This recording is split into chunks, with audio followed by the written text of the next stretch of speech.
gray skirt today.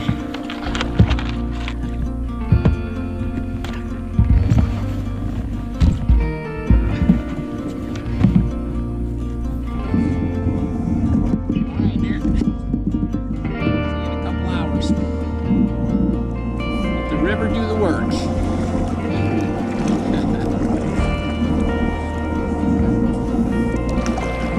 Yeah. Take care, man.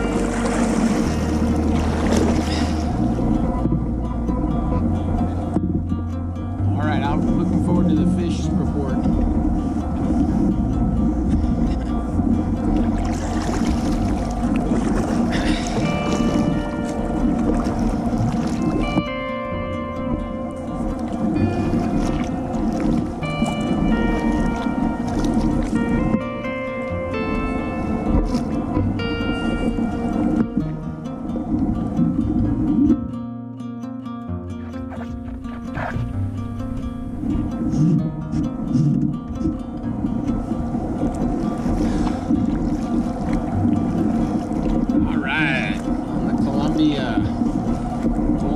And down towards Red Grave Canyon.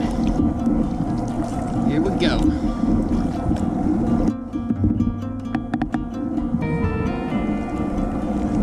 Beautiful day on the river.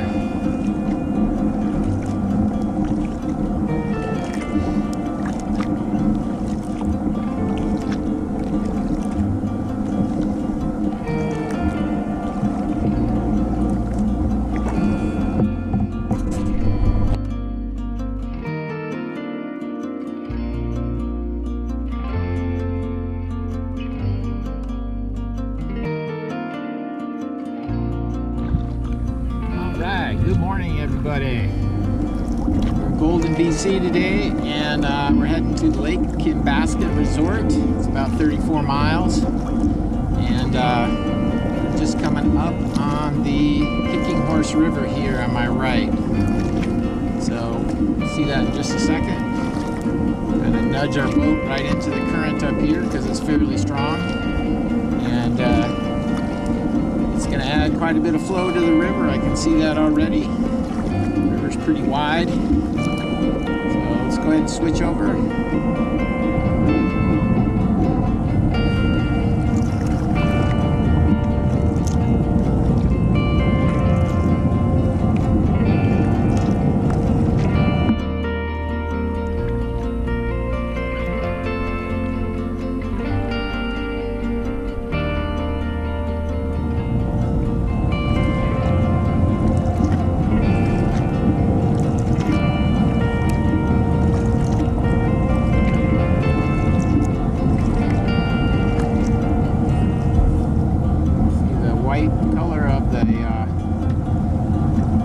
Our boat just pointed into the current so that when we enter the river, it'll sweep our boat to the left.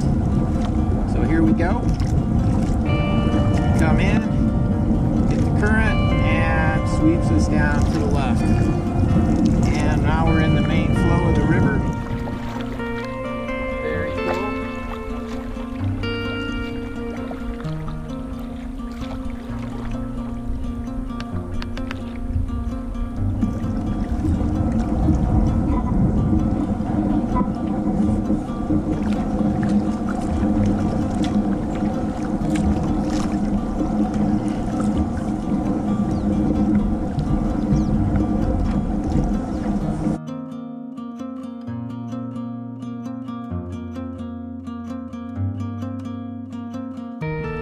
Hey everybody, just on the Columbia River here. This is one of the more interesting whitewater sections from Golden to Lake Kinbasket.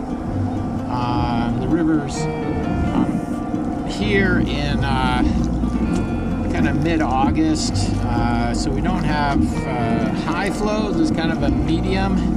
The last time I was here 2 years ago, it was in middle of September, about a month difference, and the water was significantly lower.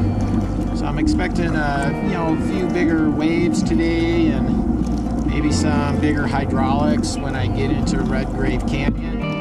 So it should make the day very interesting, and hopefully I'll do everything right and come through it.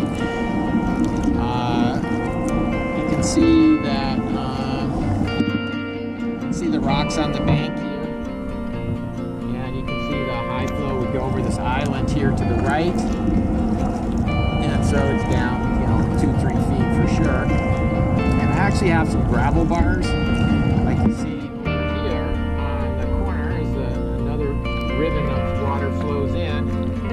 So that's the good news for me, because if it was super high water, all these gravel bars would be covered, and I wouldn't be able to actually run this section safely. So looking forward to today, and just a beautiful day. You can see in the distance it's super hazy. I don't know how many forest fires they have here, but it's in the hundreds. So all that smoke is coming this way, and later on in the trip when I get to Revelstoke, they'll have even more fire, so more smoke. So just gonna have to deal with it, and I brought breathing masks, so it'll help me when smoke gets really bad. So I'll check in when I get check back in when I get further down. We're gonna pass under Donald Bridge, which is Highway 1, which is kind of a landmark, and I'll check in when we get there. Thanks.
Kids, it's John, and I got a little lesson for you here. This river is called the Blaeberry River, and something very important happened here in the early 1800s. Somebody who actually became a national hero in Canada came down this river and discovered something even bigger, and it made a huge difference for the company that he worked for. Your task today is to figure out who that person was and what he found at the end of the Blaeberry River, and what importance it made for the company he worked for, which was the Northwest Fur Trading Company. Holy shit. Oh, we gotta pay attention here.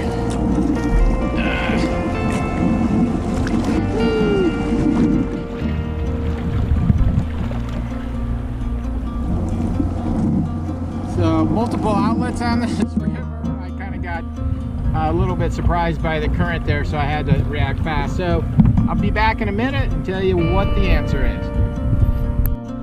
Okay kids, this is John, and the answer to the question is the explorer's name was David Thompson. He became a national hero because he mapped the Northwest for his company, the Hudson Bay Company, and later the Northwest Fur Trading Company. The thing that he found at the Blaeberry River, at the end of the Blaeberry River, was the mighty Columbia River. Yes, he's the founder of the Columbia River. And the importance that it made for his company is it opened up a new fur trading territory, a vast territory full of furs for his company, which meant wealth and prosperity, and his importance in the world skyrocketed. So his name was David Thompson. Hope you got it right, kids.